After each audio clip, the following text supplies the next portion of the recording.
Hi Kat, how are you? I hope you can hear me properly. Today what we're going to be doing is Monica from A Monica Life is going to be coming on. We're going to do a weekly mental health stream. Basically today is going to be focusing upon the kind of things I actually suffer with my eating disorder. Next week it's going to be on Monica's stream, and she's going to be basically talking about her bipolar and such likes. Nice to see you, Jenny. I was just saying there, Jenny, today obviously we're doing a mental health stream. I'll be doing a vegan stream obviously on Sunday as always, but today, each week we're going to do a mental health stream, me and Monica from A Monica Life. So today it's going to be on here, and obviously next week on Monica's. But I wanted to chat away about some things just before Monica comes on. It's nice to see her here. I'll chat away just now, like I say. I was wanting to talk about voices of an eating disorder, and I feel this is really important because this is something that's really a hot topic within eating disorders, because a lot of people think it's only sufferers with schizophrenia that suffer with voices in their head, and basically this eating disorder voice controls us, and it's really something that can actually take over your life. Like I've wrote down here, it tells you you're fat, it tells you you're disgusting, you don't deserve to eat, you're worthless. Like I say, the voices of an eating disorder are like a never-ending dialogue basically that obviously plays inside your head with someone suffering with an eating disorder. Like I say, these voices are basically cruel words that they speak with a sufferer from the minute they wake up until the minute we fall asleep at night. Like I say, they encourage us basically to continue eating disorder behaviours. Starving, binging, purging, over-exercise, like I say, all can actually be deadly. And obviously, like I say, we actually believe that we need them obviously to basically, it's our identity in some ways. Like I say, the only way we can start to actually get healthy is by overcoming these eating disorder voices. Like I say, when you actually read about eating disorders or hear people actually talking about them, you usually hear them actually talking about eating disorder behaviours and obviously the emotional issues that are actually driving eating disorders. Like I say, it's not often that people actually speak about the voices, like I say, that actually go along with eating disorder. Like I say, I feel it's very important to actually talk about these voices because they do play a big role in actually maintaining the eating disorder. They convince us basically that we're worthless, we're unlovable, we're fat, we're ugly, we're disgusting, we're hopeful, we're hopeless basically. Nice to see you here, Ruben, Bell Vegan, Danny Christie, Jen as well.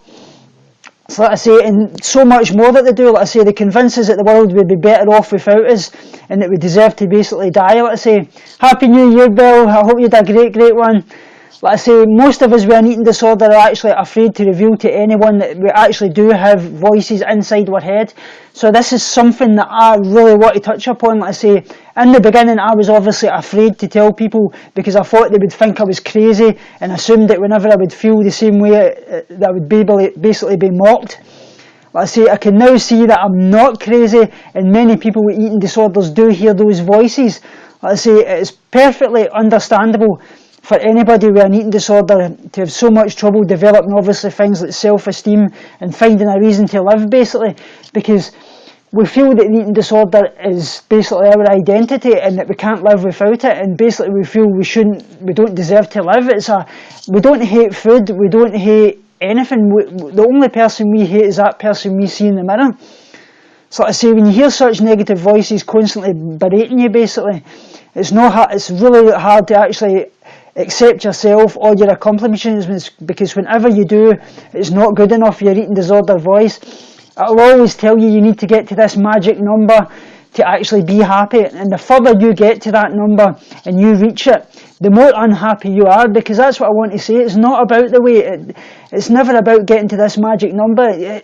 You hate yourself even more and more and more. It will trick you into believing these things, but at the end of the day, all it's going to do is lead you down a path of destruction that can actually cost you your life.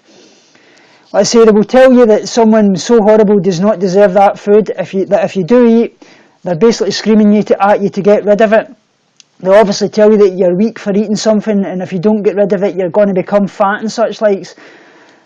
So obviously they will tell you that no one will actually love you if you gain weight and such like. These are actual very powerful, and their ultimate goal is basically to destroy you. Nice to see you here, Hit Like a Girl. I hope you had a lovely Christmas as well. But like I say, I don't feel the eating disorder really wants to kill you, because if the eating disorder demon on this shoulder kills you, it kills itself. It just wants to lead you to the very, very brink. But it can kill you, and I'm going to be doing a lot of podcasts and such likes on the effects of refeeding syndrome, hypermetabolism, and basically how when you're fully recovering and you start to add in calories, it can actually kill you at some points, because the biggest actual impact is carbohydrates on your diet. Basically what happens there is when you start to add in carbohydrates and calories after a restrictive background for so many years, it's a shift in the cells in the body, the magnesium, the phosphate and the potassium, which obviously regulates your heartbeat and can bring on things like cardiac arrhythmia, and can actually cause you to have a massive heart attack and die, and can cause potassium comas, which it did actually with me. So I'm just chatting up in the chat here. So I say sometimes these voices try to fool you into believing that they're basically your only friend. Like I say, they'll convince you that you cannot live without them. They promise you that wonderful things will happen, but only if you listen to them. And that's something I can relate to so well. They convince you that your life will be so wonderful once you've lost so much weight. Like I say, these voices will tell you that if you just lose 5 more pounds, then you'll be happy. I used to believe those voices only too well, and now I know that you're never going to have a life you love. And as I always say, the little quote is, live the life you love the life you live, and that's very, very true, and you'll never get that until you actually choose to actually recover. Sometimes that recovery is the hardest thing possible for anybody, because you've actually got to be in a healthy state mentally to actually start to recover. Like I say, a starved body is a starved mind, and it's very, very hard to actually start to deal with the situations that are actually causing your eating disorder, because you need to get to that healthy BMI to actually start to cope with them. That's why in a community setting or in hospital and things, they always want you to get to that, at least an 18.5 before they start to actually look upon how to actually cope with it, your reasons that you've actually brought on your eating disorder. Nice to see you here in Macy Falls. I hope you're doing well. So Jen says, yeah, when it does stop, because I'll keep saying, well, a few more pounds. Exactly. Nice to see you here. Your girl Ruby TG Japper. Like I say, as well, it sometimes surprises me that we obviously don't hear more discussions about the voices that were constantly playing inside the minds of someone actually suffering with an eating disorder. These voices, like I say, are very, very present long before actually the behavioural symptoms of the eating disorder actually started to appear. Like I say, people need to be aware of these voices and the power that they have, especially the people that are actually involved in trying to help someone with an eating disorder. So I say, these voices obviously provide us with the kind of reasons to actually continue to abuse ourselves in a way that we actually do. Like I say, it's impossible for someone to actually destroy these voices on their own. Like I say, they need help doing that before the voices obviously can actually chance to actually destroy them. So I've wrote some things down here, basically how to help this. Like I say, so do's and don'ts, basically. Like I say, do not get angry with sufferers. Do not assume that the child sufferers are intentionally being disobedient, or that adult or teen or whatever suffers are intentionally being difficult. Like I say, do not imply that sufferers' behaviours are ruining relationships or causing family problems. Like I say, this will merely add more kind of pressure and guilt, which basically the eating disorder thrives on. Like I say, do not imply that sufferers are intentionally behaving the way that they are behaving. Like I say, eating disorders are not a choice. I feel that the behaviours are a choice in the moment, if that makes sense, because we do choose those behaviours in the moment, but the eating disorder, no, that's not a choice. Like I say, do remember that eating disorders are obviously complicated mental illnesses and are not a choice, like I just said. Like I say, don't take anything that the sufferers say in a time of stress as personally. This is very, very true, and I'm going to actually speak about this shortly, about the eating disorder voice and your voice. Your eating disorder voice will attack anybody that it basically thinks is going to infiltrate your eating disorder, because it doesn't want for it to lose that control. Basically, your eating disorder wants to latch on. So I can relate to that too well. I remember my dad and things like that. I would lose the place with him. I would attack him, saying to him, "Oh, just get out of this room," and things like that when he came in to see me in the hospital because he was wanting to help me. I've done it to my wife. I feel terrible, and it's something that your eating disorder does. It's differentiating the eating disorder Tommy from the real Tommy, if you know what I mean. But I say, do remember that in times of stress it is eating disorder speaking, which is not a rational voice, and that's what I just actually said. I say, do actually stay calm and not try to get angry. Do keep your voice in check and try to speak clearly and calmly. So basically, like I say, how to approach someone with an eating disorder is another thing that I was kind of want to touch upon and that I've wrote down. Like I say, in order to help someone that is suffering, it is obviously necessary to actually break into the kind of negative dialogue. And what I mean by that is basically the sufferer will actually benefit from hearing positive things about themselves, attempt to highlight things about their personality, and avoid obviously focusing upon the body image. Try to set good things, like say, "Oh, you're very good at art, your eyes are looking alive," such likes, but don't focus upon the body image, because when you start to focus upon the body image, it becomes to the point that they think, "Oh, you're saying I look healthy, does that mean I look fat?" And do you know what I mean? This is what they say, and that's eating disorder voice trying to gain control, if you see what I mean.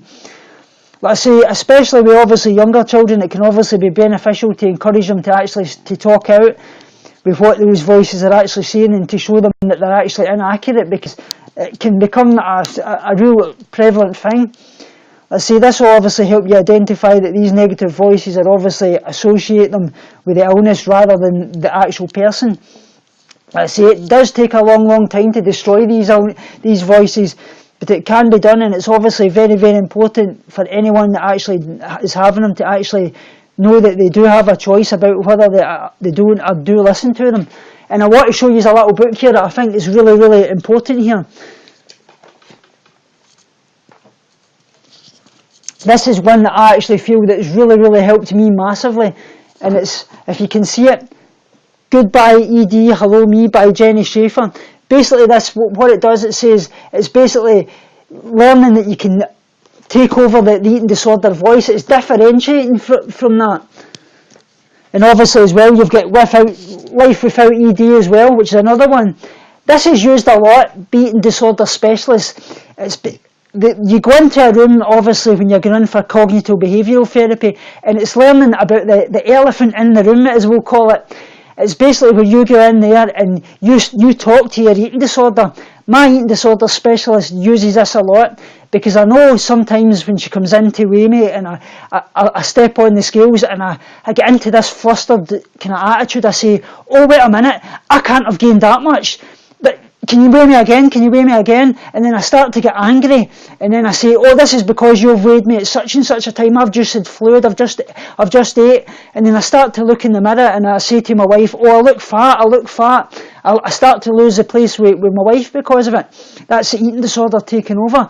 And what my eating disorder specialist does is she says, "Wait a minute," she says, Ed as she calls it, she says, she's speaking to Ed when she says this, she says, "Ed, don't you dare try to take over. We are taking back Tommy's life. He is much more than an eating disorder.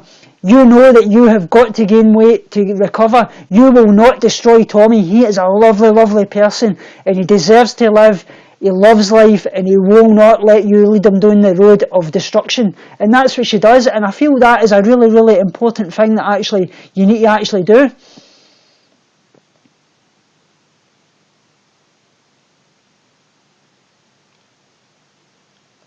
So I wanted to touch upon this as well. Just when we're actually talking about, oh, nice to see you, Iron Health as well. It's good to see you. I'll just fan you up. I hope you can fan me as well. I say, hi Sandcamp. So like I say, talking about things like my eating disorder and how I think going vegan can actually both help your physical and mental health. But like I say, I want to touch upon this. Yeah, like Monica says, the ID, the ego, the super ego, exactly.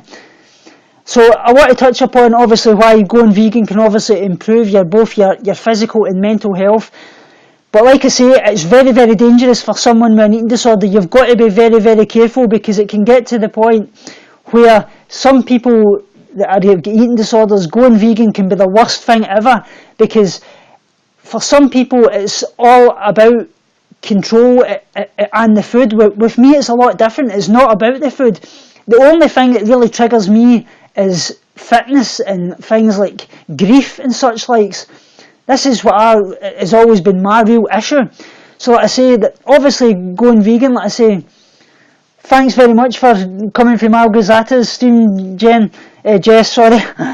I say the high fibre and obviously nutritional content of vegan and vegetarian diets, but I would say vegan diets really includes a long list of vitamins, like, and what I've touched upon here.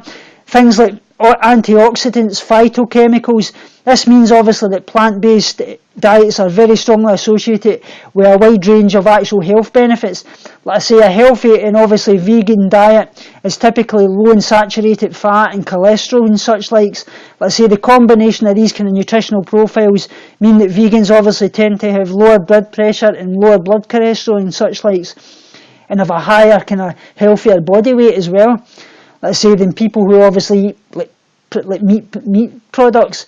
Like I say, in addition, obviously as well, vegans obviously have decreased risk of actually types of cancer, and obviously things like including many benefits to the digestive system. Iron Health says, do you think Freely and Durian Rider helped eating disorders, or as dear is worse? I feel Freely certainly done a lot in promoting eating disorders, because this kind of social thing about it being this lean body. Like I say, not everybody can get Freely's body. We're all genetically different, and we're all predisposed to many different things. And a Roto-4 diet can actually be the worst thing for anybody with an eating disorder, and I thoroughly don't recommend that, because if you're eliminating things like obviously fats and proteins, your eating disorder will latch onto that. You've got to get a good relationship with every single food group, especially fats for women, and especially because things like obviously your hormonal function, you need them for obviously your soluble vitamins A, D and E and K, and obviously brain function as well, because brain function is a big issue in eating disorders, and especially if you're coming from a restrictive background, that is one thing that's really dangerous. So like I say, obviously, however, the kind of physical benefits of a vegan diet are obviously well known. The mental fact is that a vegan diet can obviously improve mental clarity and can actually contribute to mental health too. Like I say, veganism, like I say, obviously improves like stress management and mood, and reduces anxiety as well. Like I say, I've wrote down a little thing that obviously it was a study, and it says, given that around 25% of American adults suffer from a mental health issue such as depression, anxiety or stress-related problems, wide-ranging studies that explore the factors contributing to mood disorders and other mental illnesses often turn up surprising data. It says one such study published in the Nutrition Journal in 2010 says looked at the mental health and mood of vegans against meat eaters, and the study found that vegan study participants had healthier mood profiles and were less likely to report depression than the participants who ate meat. Sandcat says, I watched later video of Freely, she was speaking really sensibly, it was nice. Yeah, she's actually becoming back into her own, but I don't like this attitude that she's trying to attract people that's got high profiles on like YouTube, like Ajinya Kune, and saying that she can take you in for a month and cure your eating disorder with a raw diet. You'll never cure your eating disorder with any diet. You've got to actually start to deal with the mental issues up here first. No diet, whether you're flexitarian, pescatarian, Roto-4, just vegan, plant-based, omnivore, whatever you are, like I say, it's not going to make 1 ounce of difference unless you start to deal with the issues that's in your head. Danny Christie says, I believe that the strongest part of healing an ED is healing your mind. Exactly, that's what I just said there, Danny, 100%. If you don't heal your mind, you're never going to fully recover in anything that you do. So like I say, it actually says here that of course it doesn't automatically mean that eating meat and animal products makes people depressed, but it does actually mean that a healthy vegan diet reduces a wide range of things, like obviously bringing in things like obviously your vegetables, your nuts, your seeds, and other kind of unprocessed foods. But for an eating disorder recovery at the very, very beginning, processed foods are probably what you need quite a lot. Just all your kind of vegan mock meats, your vegan pizza, your vegan cakes, something that I incorporate so much here. This time Jen's saying that 1 a.m. here. I say, yeah, 1 a.m. It's actually only 6 a.m. here. So I say veganism and eating disorders, this is one thing I want to touch upon here that I feel is really, really important. Like I say, when it comes to mental health issues, like I say, often it crops up that in relation to dietary concerns or eating disorders, and how a vegan diet actually impacts on people that are actually affected by anorexia and bulimia. Like I say, that's one point of view, for example, that suggests that actually adopting a vegan diet when recovering from an eating disorder is just another way to restrict your food. So like I say, but while this is maybe a factor for some people, it's definitely not the case for everyone. Like I say, in fact, many people who actually suffer with bulimia and anorexia find that embracing a plant-based diet actually helps them move forward with recovery in a more positive and obviously permanent healthy way. So I say, for people like that, for like myself, I say, turning to veganism isn't always about the restricting diet. It's more about focusing on a healthy way. It's giving the food choices that we make personal and obviously political and ethical significance. Like I say, the decision can obviously be very, very healing, and can even actually free someone in recovery from the focus obviously on restricting calories. Like I say, another obviously aspect of this is, well, I say veganism is at least partially about ethics, and for most people, I say, it's also about honouring and appreciating the body, be fueling them with the food that's obviously healthy as well as ethically sourced. And I feel that's really something that's absolutely great in my recovery. So I'll get, if Monica's on, night, Jen, I hope you have a nice night, and I'll speak to you in the morning. Jen's going to be doing a stream tomorrow at 7 a.m, so I'll be on hers. So any time that Monica's ready to come on for the guest, she can let me know, and I'll...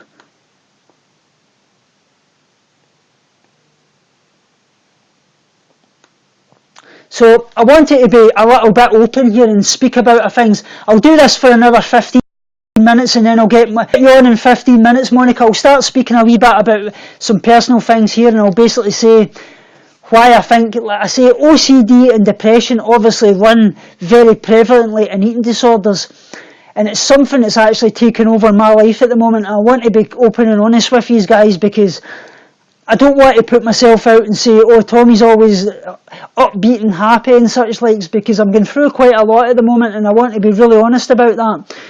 The OCD behaviours and the depression are really taking over my life at the moment. It's getting to the point that I've got to be regimented in everything I do.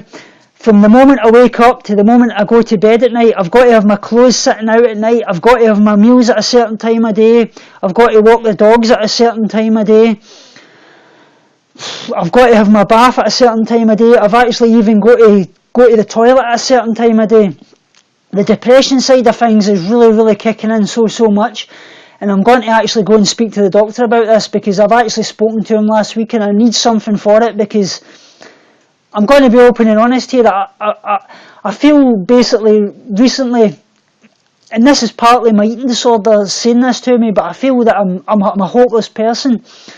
I feel that I offer nobody any value in life, and I just say, what is my purpose in this earth?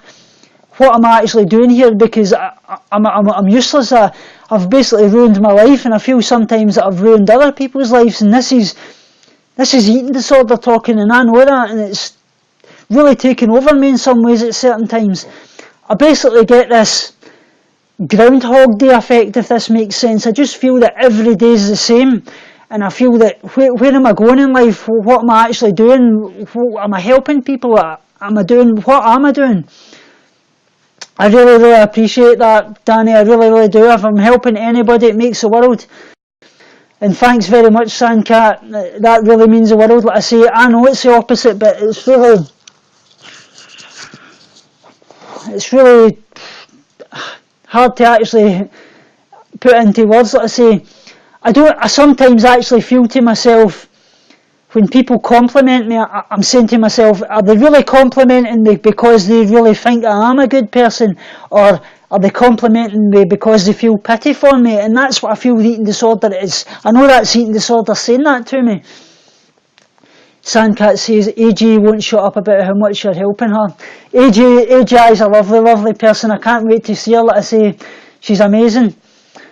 Ion Health says, why do vegans quote World Health Organization about 2,000 calorie minimum, or else it is considered a famine, but a 5 Yeah, actually, when you're talking about this, I'm actually going to share that with you right now. This is my calorie requirements that I've actually written down. I've done a video that I'm going to be posting up very, very soon. It's actually about the kind of calorie requirements that you actually need in recovery. So like I say, I get this question quite a lot, and I'm actually going to do a video about this, like I say. So I've made some points down here that I need to actually make clear. Like I say, calories when they're talking about in recovery. So like I say, at least 2,500 calories for a 25 plus female. At least 3,000 calories for females under 25, and for 25 plus males. At least 3,500 for males under 25 or females who avoid high activity because of like working lifestyle. And when I say this, I mean when you're actually doing these type of calories, these have actually got to be structured by an eating disorder recovery team. Do not try to do these yourself, because for certain people with a restrictive background for so long, smashing in the calories, like I say, can be the worst thing ever, because it can bring on refeeding syndrome, and I'm actually going to do a video on that, like I just touched upon a little while ago there. Refeeding syndrome is basically where you start to introduce calories, and it basically a change in the phosphate, the magnesium and the potassium in your system, like a change in the fluid to the cells, brings on a heart attack. Danny, they're for anybody. They're not strictly just vegan calories. That's just for anybody at all. That is what they actually recommend in recovery for anybody, no matter what type of diet you're actually, or lifestyle you're following. Sandcat, I'm there for her always. Like I say, she's a lovely, lovely person. Sandcat says, I imagine giving up some of that control would help mentally too, as in challenging the part of the eating disorder. Yeah, that's all part of it, is 100%. So like I say, the reason why you actually need that many calories is because the repairing. And when I'm talking about the repairing, I'm talking about all the internal damage done inside. Because when you've been restricting for so long, your body basically goes into catabolism, where it starts to use any available muscle as fuel, and that is things like your heart, because your heart is a muscle. It starts to use your liver, your kidneys, anything for a source, because your body wants to keep you alive, and it will use anything it can. It doesn't care about fat, it just cares about keeping people alive, and that's what it's trying to do. So like I say, on top of that, basically the just functioning, like I say, there is so much restoration actually to be done, and we know this obviously because things like our hair, our skin and our health actually diminishes. Our bones obviously grow weaker, and our muscles basically waste away, and like I say, our organs especially suffer. So you need obviously calories to actually function because of this repair. So there is actually, like I say, no severity scale. Like I say, no matter how much weight you lost or how long you've actually been restricting, it's obviously recommended that you actually follow these guidelines. Like I say, those calories that I just recommended. Like I say, your body actually needs to repair any damage that anorexia has done to it. Ion Health says, why do they use fasting as a wonder technique for health? That is a good one. Like I say, I think it's very good for people with type 2 diabetes for a quick fix, like basically because it's known obviously to reverse certain things. And I would say if the people are doing fasting for anything, you don't do it for any longer than a few days, because I don't see the benefits of that, and it can lead to a kind of restrictive background in so many ways. Like I say, do not stop the calorie intake guideline for your recovery. Like I say, just because you've reached a healthy BMI. Like I say, everybody's bodies are different. Like I say, And basically optimal weights are different as well. Continue eating your recoveries and your amount of calories in your recovery. You will not keep gaining weight. You should actually find that your weight will actually begin to plateau at your natural body weight. And what I talk about that is your body has got a set point weight, and basically this is what your body knows has been optimum for your health. And when you've been restricting for so long, your body holds on to calories because it doesn't actually trust that you're going to keep feeding it.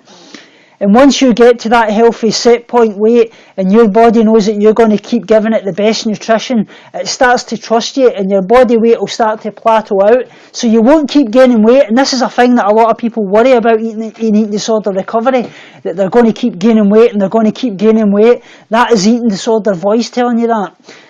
What I always say is get rid of the scales, get rid of anything that you're monitoring your weight on, whether that is mirrors, food scales in the kitchen, anything at all. Danny says, my daughter is type 1 diabetic and she would end up in hospital if she fasted. Exactly. Type 1 diabetes, like I say, worst thing ever. Like I say, my dad suffered with that. I say it's good for like type 2 diabetes and such like. So it's been known to kind of help with that, but only for like a 24-hour period. That is good to actually bring down the blood sugars, but apart from that, very, very little else. So like I say, when I'm talking about refeeding syndrome, you obviously can't actually jump it straight into 2,000 plus calories in your first day of recovery, as your body will basically become into shock and you'll become ill. So like I say, here are kind of guidelines that actually my hospital actually used to avoid refeeding syndrome. And like I say, I'm going to do a video on this. Like I say, for the first actual 1 to 2 weeks, 250 to 500 calories a day, and I was actually on about 300 calories for the first week. For the next 1 to 2 weeks, 500 to 600. Some people it can go up to 1,000, but for me it was about 500 to 600. For the next 1 to 2 weeks, 1,000 to 1,200. For the next 1 to 2 weeks, 1,200 to 1,500, and keep continuing the pattern until you actually reach your calorie guideline. So I say the symptoms of refeeding syndrome, I say dizziness, lightheadedness, obviously fever, vomiting, nausea, severe swelling of the hands and obviously your face, and obviously chills and sweats. And I had that quite a lot, like the puffiness of the legs and the puffiness of the face, which is edema and fluid. Danny says, I'm so glad that you're doing a video on that because I do not understand refeeding syndrome. Yeah, I'm doing a video on that very, very soon. It should be up for next week. I'm just about getting it edited. It's going to be in a podcast. Nice to see you, Rora, here as well. I hope you're doing well. So like I say, obviously, if you experience any flu-like symptoms, obviously seek medical help straight away just to get it checked. I says, basically, you can get this information from youratopia.com, and I'll put that in the chat there actually, where you can actually get information like this from.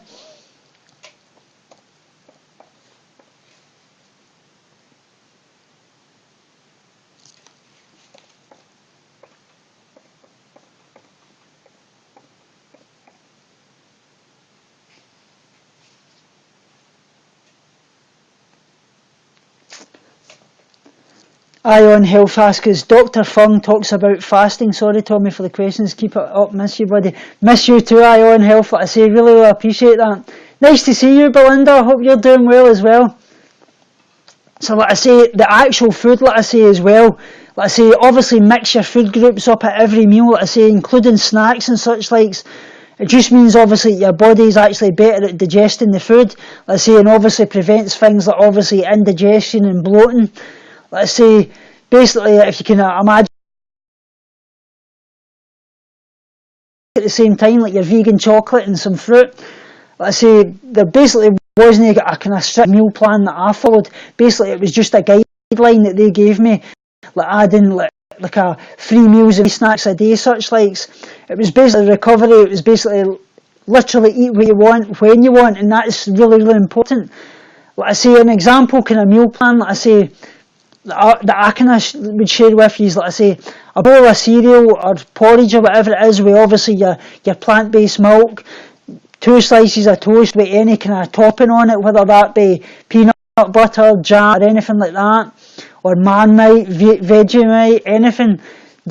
maybe something like your vegan egg on top of it, and a piece of fruit. For like lunch, basically adding like a protein based thing, like obviously your tofu, your seitan, tempeh, anything like that, and obviously a carbohydrate, things like your broccoli, your cauliflower, anything at all that you fancy, and that kind of fruit and a veg as well. Then for dinner, the same again, like I say, a protein, a carb, and a veg, fruit and veg. Snacks as well, like I say, add in a mix of food groups, like I say, for example, things like your vegan cheese and some grapes or some kind of side fruit with that. Chocolate and strawberries is another one, like a vegan chocolate and some strawberries. Peanut butter and carrot sticks is another great one as well. So let's say it's really, really important. Is that as simple as basically as that is? Let's say mixing up your food groups means you're obviously getting more kind of vitamin and mineral uptakes and nutritional benefits from all the kind of different food groups. Belinda says Vegemite is awesome, Danny. You just need a little bit of it. Yeah, Danny, Vegemite's amazing. I say it's getting into it at the very, very start. It's really, really hard. So like I say, there's kind of no such thing as actually eating too much. If you're hungry, eat. Like I say, your body's actually calling for the food it needs to obviously function and repair. So I say this means that obviously your body will start to trust that you're actually refeeding it, and obviously your metabolism will start working again. And that's what I'm talking about. I say is when you start to restrict calories, your metabolism slows so much down because it holds on to everything, because it actually doesn't trust that you're going to keep feeding it. So like I say, there's no thing as actually binging and anorexia recovery, because a lot of people worry about that. You start to get this raging hunger at night and people start to say, oh, I'm worried that I'm starting to kind of binge. That's not that. That's your body telling you that it needs these calories and it wants it to actually repair. So when you get these hunger cues, start to trust them, feed it. Like I say, this is basically your body trying to get you to actually eat the nutrients it needs to repair and obviously restore it and function. Like I say, none of the calories you eat will actually go to waste. Like I say, your actual body needs them to use every single one to repair and function. So like I say, do not restrict. It will only make your recovery even longer. Like I say, the binging and extreme hunger becomes more severe and messes up your body, and you actually need to trust to refeed it. So like I say, if you have any questions at all, like I say, you always know that you can contact me any time on this, and like I say, I want to share it as much as possible, but I'll be doing a video on that.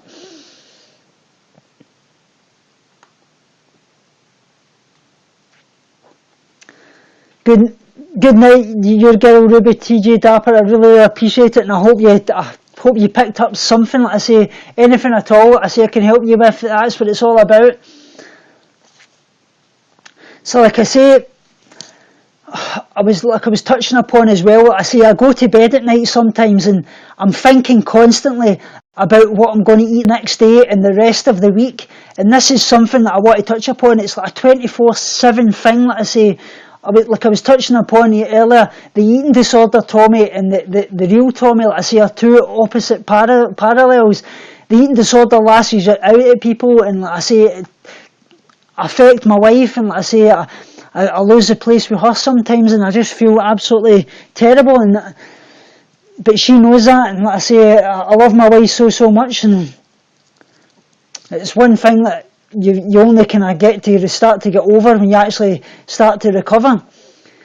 And obviously as well, like I say, there is days, and I want to put that out there, and I want to be 100% honest with you guys about this, is there is days where I get into the mindset that I've got to eat the very same foods that I ate the day before, and there's weeks like this as well, and this is the eating disorder mindset right there, because it gets to the point that you think to yourself, I've got to have the same amount of calories I had last week, I've got to have the very same amount of foods I had last week, because if I do that I'll start to get more fat. And there is weeks that this happens to me, and I want to put that out there to you guys, because even in recovery, that eating disorder voice is still there.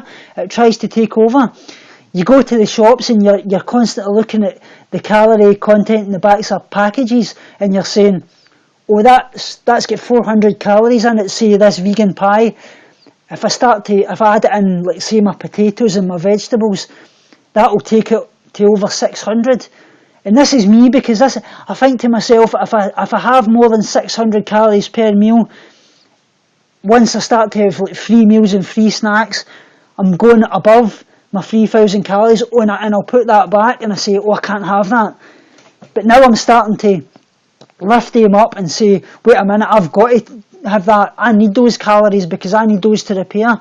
But there is times that the eating disorder takes over me, and I will do that and not have them.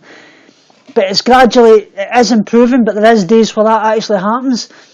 So like I say, basically when you're in an eating disorder, you're like a nutritionist because you know the calorie content of everything, and it gets to the point I don't need to know any calories because I know the calorie content in every single food. You're an absolute nutritional expert. And that's why a lot of people in eating disorder recovery, they start to want to do things like become a personal trainer.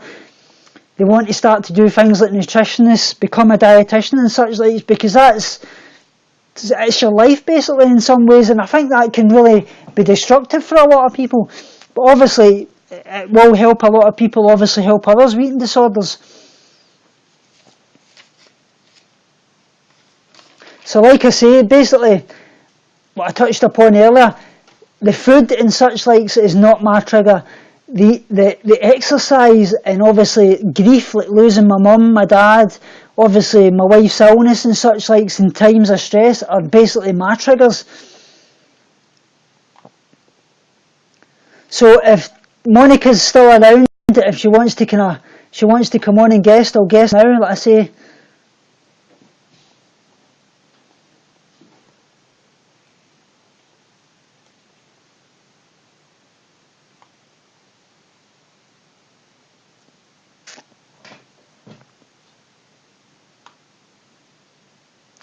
Don't know if, yeah, I'll guess you now, Monica.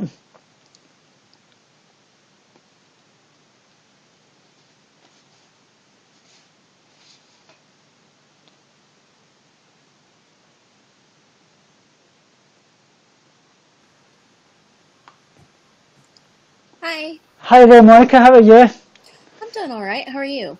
Yeah, I'm doing great. Like I say, I had for a bit of rough kind of time recently. Like I say, the kind of OCD and the depression and things are taking over so much, and I really need to get some help with it because I feel it's beginning to kind of take over some eating disorder issues, and I don't want anything letting slip back in. Yeah, definitely.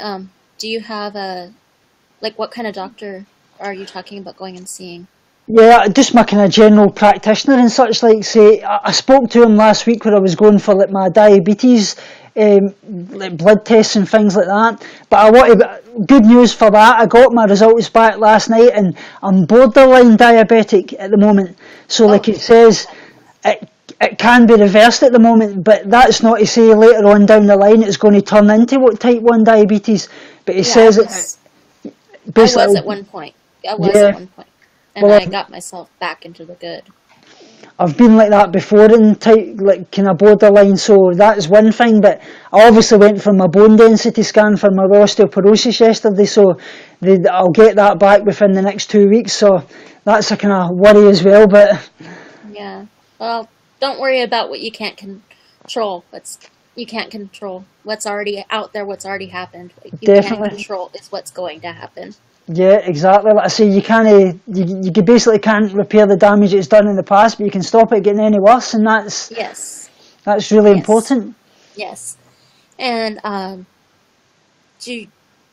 so are you thinking, like, I'm just curious. I don't want to like put you on the spot, but like, are your thoughts more fast paced or more like sloping downward? A bit of both, really. It kind of, if you know what I mean, it basically it goes from day to day. If you see what I'm saying. Mm-hmm. Yeah, that's like a swing or feeling both at the same time. Yeah, exactly. Swinging both at the same time, definitely. Yeah. Okay, that's kind of like what we call hypermania, and that can be tricky. But an antidepressant that I have used in the past. I don't take antidepressants normally because normally I've been so even killed on the antipsychotics that I don't have problems. I have problems when I go on antidepressants, but an antidepressant that I know has done a lot of people a lot of good, that did me a lot of good at one point, was actually Wellbutrin. Right. Yeah. And it's really, really important that you get like an antidepressant that is going to work really well for you, but also be healthy for you to get off of at some point too. And that's one of them. Over here in the United States, there are doctors that just like to prescribe a drug called Paxil. And it is an evil antidepressant. And I was on that when I started, and it was hard to get off of. And my mom is actually going through withdrawal getting off that right now. And Sandcat says she was on that. Yeah, Paxil is evil. But it is the devil. It is awful stuff. And my mom was taking it for years, and I took it when I was 18, so it's a few years back. And it's awful. It's awful stuff. Yeah. Anyway, but like I always recommend Wellbutrin, especially if it's someone who, like you, just needs help right now, and you might get off of it later, or you could continue on it for years, because it's one of those antidepressants that doesn't stick around in your system too stringently, should I say? That I was on an antidepressant at the very start, and I can't remember the name of it. It started with a P, and it made me have hallucinations. I was actually seeing things like babies walking across the ceiling, and I would see big massive spiders and things. And I would say to my wife, I says, "Look at that big spider coming towards me," and I was like seeing like black shadows walking around and all kinds of sorts. Oh, that's scary. I'm trying to remember the name of it. And it said it started with a P? Yeah, I'm trying to... Prozac? Prozac, that is it, yeah. 100%, that's it, Prozac. Yep. That's actually more categorized in the antipsychotics now, but yeah. The last one I was on there was amitriptyline, and I was on olanzapine as well. Amitriptyline is used a lot for like pain and such likes as well, but it is a real kind of antidepressant, and I was actually quite good on that, but it actually got me back to my full weight. I was back up at 12.5 stone, and that's when I fully recovered from my eating disorder.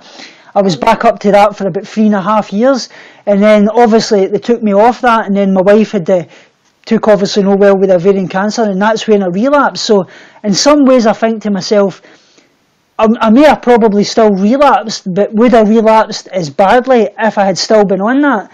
And now they don't want me on any antidepressant.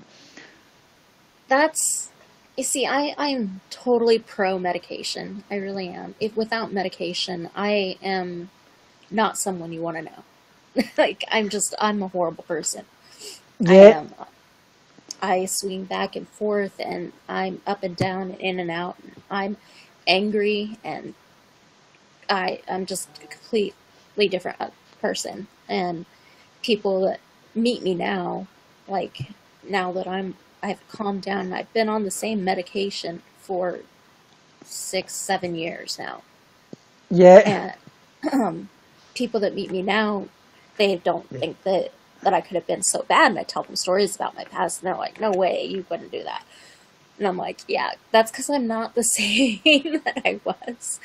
And but I'm very pro medication. And I've got to say, you're looking a lot more alive and things, and you're looking far better the past few weeks, definitely.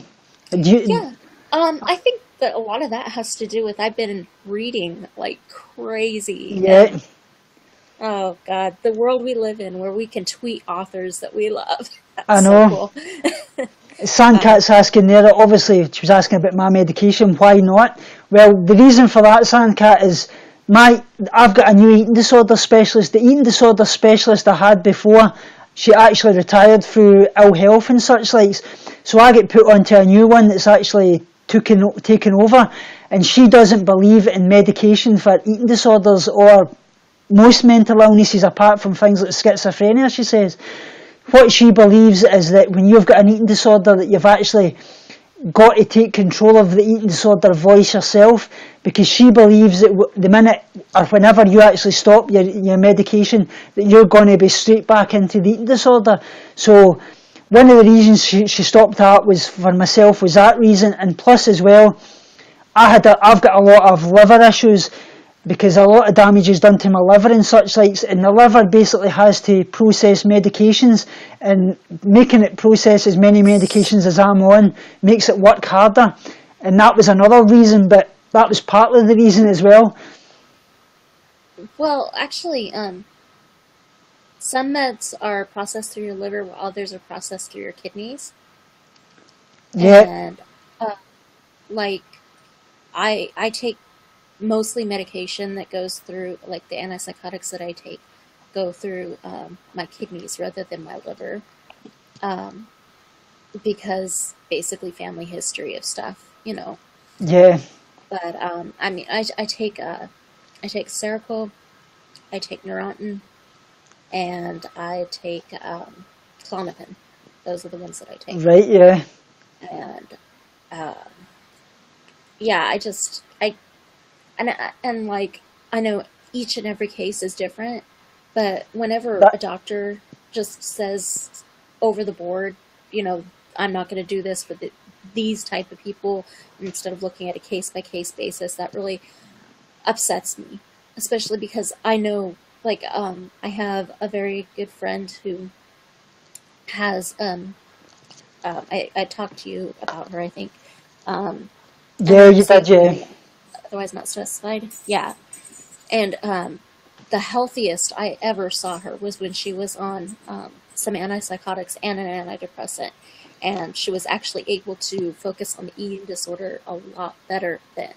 yeah, And I it, 100% agree with that, and I've told them and told them and told them this, but it's basically like I'm talking to a brick wall in some ways. They just yeah. don't seem to. Do you have They're any only, other options?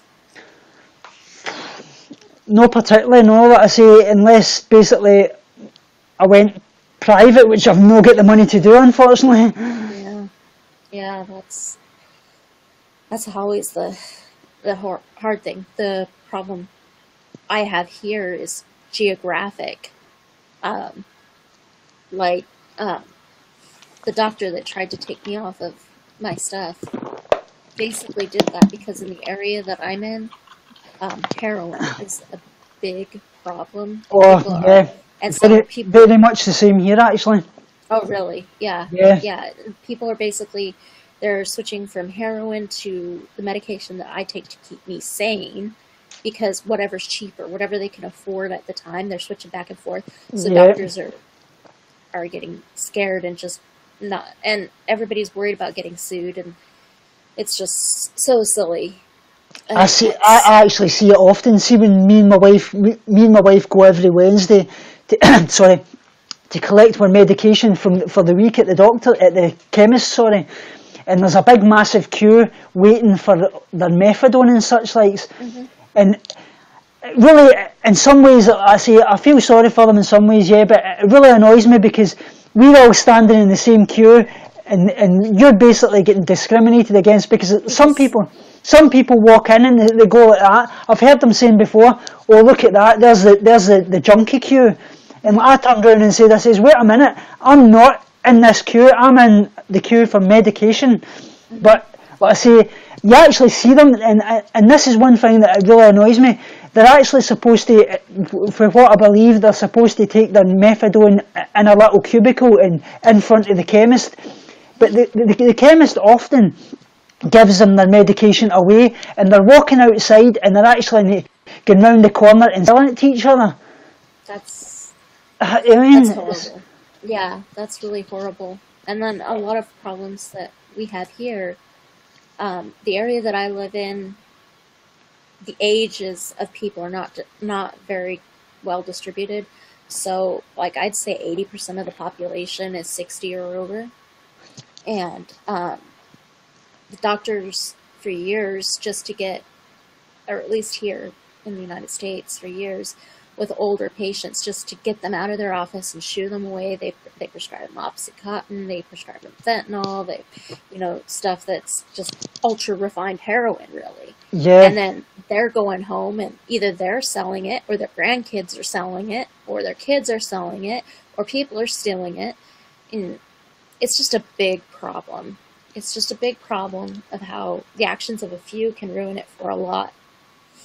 I do agree with things like, obviously, like for people suffering with terminal cancer and such likes and cancer illnesses, things like the cannabis oil. I know there is a lot of research done in that. I mean, I do agree with that. That's actually, the cannabis oil is legal in all 50 states at the moment here. At the moment, I have to say. But there is legal marijuana in I think like 20 states. I don't know, to be honest. I mean, I don't agree with marijuana or anything like that, but I do agree with things like cannabis oil for people with like cancers, and I know it has been proven to actually help a lot with kind of mental illnesses in some ways, but it can, obviously things like cannabis, like I always say, that brings on a lot of things like paranoia and such likes, and that can actually lead to a lot of mental illnesses in some ways as well. I don't know. I think what I've always experienced is people turn to marijuana when they have a mental illness already as an escape. Yeah, I think it can be on both sides as well. I say, yeah. Yeah. I don't know anyone who has abused it because they, I don't know. I mean, I know people that have abused it, and I know people that have moved on to harder drugs because of it, but those people were doing it because they wanted to get high, not for a treatment for something. Yeah, exactly. Completely, I think a lot of it has to do with the mindset that you're in. So Danny Christie says there are different strains that affect the body and mind differently. Yeah, I mean, that exactly. I suppose it's just like the same as anything, let us say. Depending on the strain and things like that, is obviously going to have different effects. Yeah, I'm not in a state with legal marijuana, so I don't even know all that stuff. But I just know people who do that, and I have a friend right now who's an alcoholic, and he is going into treatment again for alcoholism. And he is in a state with medical marijuana, and he's getting his card, and he's totally looking to use it to replace alcohol. And I'm like, well, you can't go looking for something and make it your crutch and just have a problem with something else. But I don't have a problem. Yeah, just like you said, it's like swapping one addiction for another, basically, in some ways, and that's something we do quite a lot in things like any mental illness. It's like if we go from one addiction to another, and it's prevalent. Mm-hmm. Yeah, it's pretty bad. But like I said, I think it's the mindset that you go into using it. I do have another friend who is actually very overweight, had surgery on his back twice now. Yeah. And the doctors put him on, the Oxycontin and the hydrocodone and the fentanyl and morphine, all that. He's extremely addicted to it now. My wife's like that a lot because she's obviously in MST, which is morphine, and she's in gabapentin, and she's in tramadol and such like. Yeah, I take gabapentin. That's and she's got to the point now she suffers bad times. I mean, she actually gets some nights where she can actually, it's like an amnesia type thing that she goes into where she won't know where she won't know where she is. She doesn't recognise me. She'll kind do things. Dementia almost. Yeah, she'll do things. One night actually she was lying in the stairs, she actually looked absolutely flustered, pure red. She didn't recognise me, she didn't recognise where she was. She had actually got a lot of food actually that was in the freezer that was still in boxes, and she'd put them into the oven, and I actually woke up and I smelt the burning. I come downstairs and the oven was covered. She didn't actually know what she'd done. The kitchen was absolutely covered with piles and piles of toast, all buttered. She thought she had 60 or 70 people in the house and such likes. Oh gosh, that's horrible. That's awful. Well, my friend, I Like I've seen your wife post on Facebook and stuff, and she doesn't abuse it. Like Yeah, my friend who's become addicted to it does abuse it, and he does it on purpose. And I'm actually trying to get him to get help right now.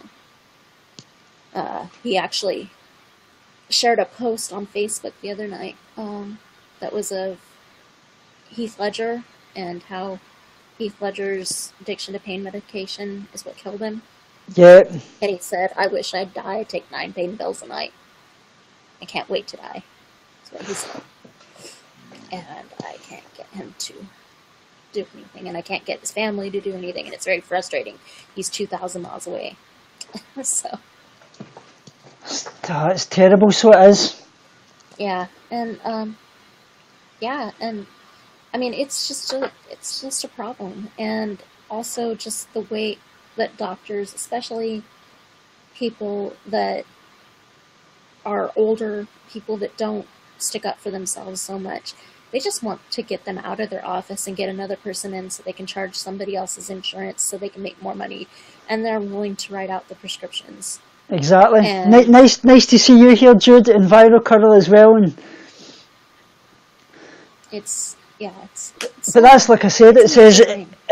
at the moment, basically, that's been the biggest problem with me is the OCD and the depression and such like. Because, like I say, I always feel that it's getting to the point that I just feel that what's my purpose in this? Am I doing anything good for anybody? That I'm worthless? It keeps telling me this, and You are, though. You are so I wonderful. know that's what I was touching upon. It's the eating disorder Tommy for the real Tommy, because the eating disorder Tommy, basically, like I touched upon earlier, when I step on the scales, when I get weighed and such likes, I'll start to get really, really angry and such like. So I'll say to my eating disorder specialist, "Oh, can you weigh me again? That can't be right. It's maybe the time of day and such likes." You obviously get angry with my wife because that's eating disorder. Want to keep gaining control. Do you journal? I do journal quite a lot, yeah. Like I say, definitely, it's something I do quite a bit, and like I say, I'm obviously going to be doing a lot, try to kind of share that as much in my blog and such like. So I've got a blog set up. Mm-hmm. Well, I know that like I've always been recommended to journal, and then I've even had doctors like earlier when you were talking about the id, the ego, and the superego. Yeah. Who say if you can read over your journal and identify what you're speaking with, what voice you're speaking with there. Is it the Yeah, ego? That's extremely helpful for me. exactly. I can't say That's for something that anybody we else. do quite a lot. It's basically like the elephant in the room, as the saying goes. We do that a lot in eating disorder recovery. We talk to the eating disorder voice, and like I said earlier on, this is what actual my eating disorder specialist does. She comes in, and when she knows who she's speaking to, like she can tell right away by my manners and my things like that. She'll say, "Wait a minute, this is eating disorder Tommy I'm talking to. This is not Tommy." She'll say, "You're not going to destroy Tommy. I'm going to take over this. You've got to gain weight. You will not destroy him." Mm-hmm. Yeah, Nice to see you here, John. I hope you're having a nice day as well. gonna push that cooking. I don't know. So, like I said, basically as well, sometimes I actually go to bed at night and I'm thinking about days in advance and weeks in advance of what I'm going to eat. It's like a 24/7 thing. Like I say, it's. Have you tried watching any AMSR on YouTube, or I'll need to check that out, definitely. have you tried meditation too? Yeah, I try meditation quite a bit. I do like kind of meditation and morning yoga and such likes as well. Yeah. Well, I know, like that sounds a lot like when, like I don't know, a week or so ago, I was actually so emotional, like all the time, that I was just convinced that no matter who I was talking to, that no matter what they were saying, that they hated me, whatever. And, but like, I'll get into a pattern of behavior and thought, and the best way I've ever, gotten out of it is, a meditative technique where, basically I go to this place that I predetermine that is the best place, the safest place I consider in my whole life that I've ever been. And what you're supposed to do is you're supposed to like walk through the entryway or whatever it is, and you're supposed to notice this and like slow things bit by bit by bit by bit, and go into the house. In my case, it's a house. And by the time you walk through and you're actually focusing on the things you can remember about that, that's taking power away from your brain from focusing on that repetitive thoughts that that can be so destructive. And Jude saying, have you tried battle rap? Yeah, that'd be great. The Eminem. yeah, he's awesome. You better lose yourself in the music the moment you want it. You better never let it go. Ho ho, you only get one shot. Do not miss your chance to blow. This opportunity comes once in a lifetime, yo. Yeah. Yep. Now I want to watch 8 Mile. See what you did. But yeah. I don't know. That stuff always helps me, like, to derail my thinking and like push it into something productive. Yeah, definitely. And I don't know, that's just something that I'd recommend. But wow, how did they do that? Sorry, the sleigh thing. So it's been lovely speaking to you, Monica. It really, really has, and we'll be doing this every week. So next week it'll be on Monica's stream. I'll be doing a stream on Sunday, obviously, kind of vegan stream and such, like chatting away about things. But send you all my love. I really, really appreciate it. All right. Well, it was nice talking to you. And I hope everybody can fan Monica up. She's got great You Now stream and great channel as well. Oh, I loved your video actually today, actually touching about this. You're talking about the race video that you done, why we actually shouldn't be hating on people for race, religion, anything like that. That was an amazing video that you done. Yeah, that was just something that I couldn't get off my mind, so I got in front of the camera and said it. Yeah, exactly. Like I say, I always like the kind of things that I've written down here by Martin Luther King. It says, darkness cannot drive out darkness, only light can do that. Hate cannot drive out hate, only love can do that. That's a great one as well. Yeah. See, my channel's a Monica Life, someone just asked, sorry. Yeah, channel's a Monica Life, yeah, exactly the same as are you now. Yeah, all my social media is the same, so. I'll talk to you later on Facebook. Brilliant. Sending you all my love. That's great. All right, sending you all my love, and I hope you're feeling better. And it's 2:00 in the morning here, so I'm gonna go to bed. Speak to you soon. All right, bye.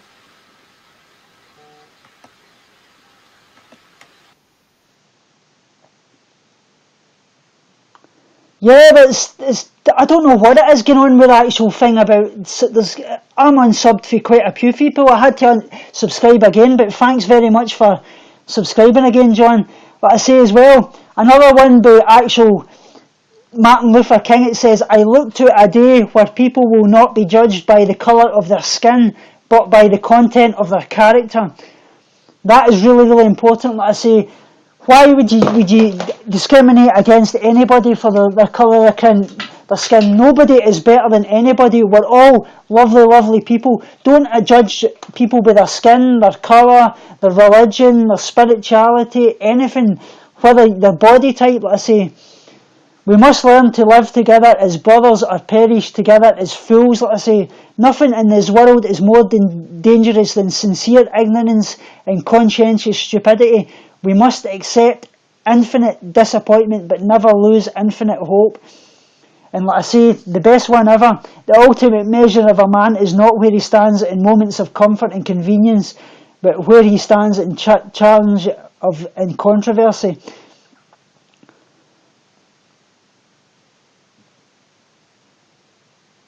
So just to kind of finish this off, like I say, talking about all what my stream has actually been about today, love and positivity and everything.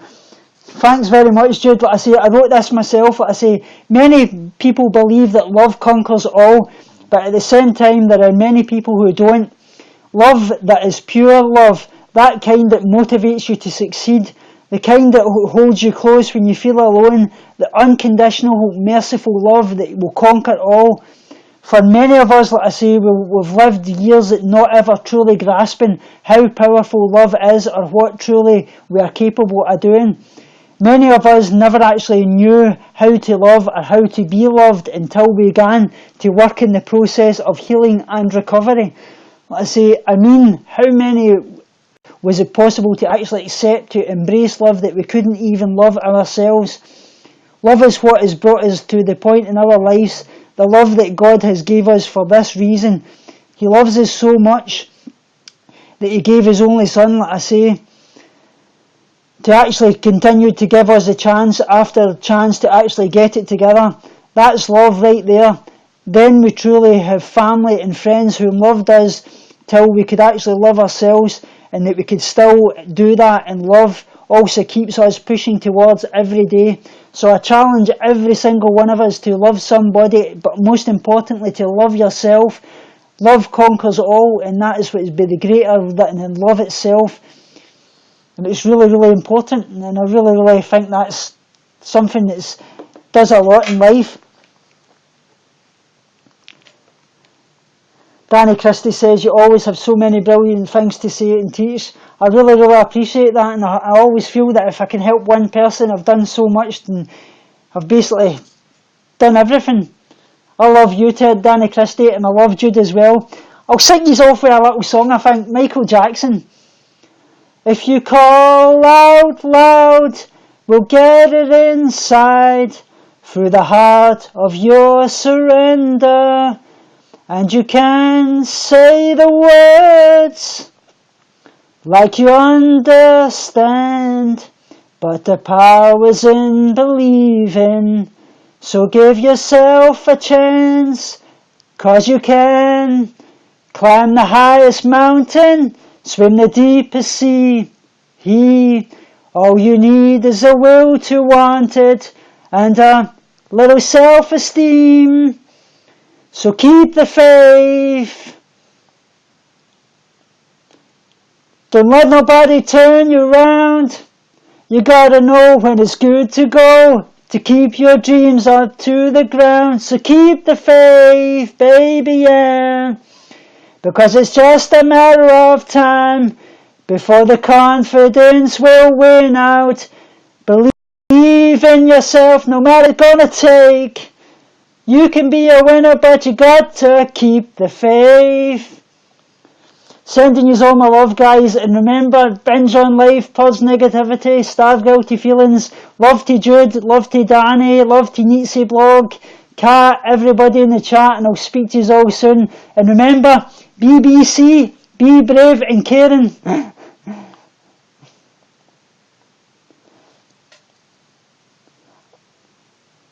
I will watch that, John. I really, really appreciate that. Send me that in the chat, and the link in the chat, always. Love to you, John.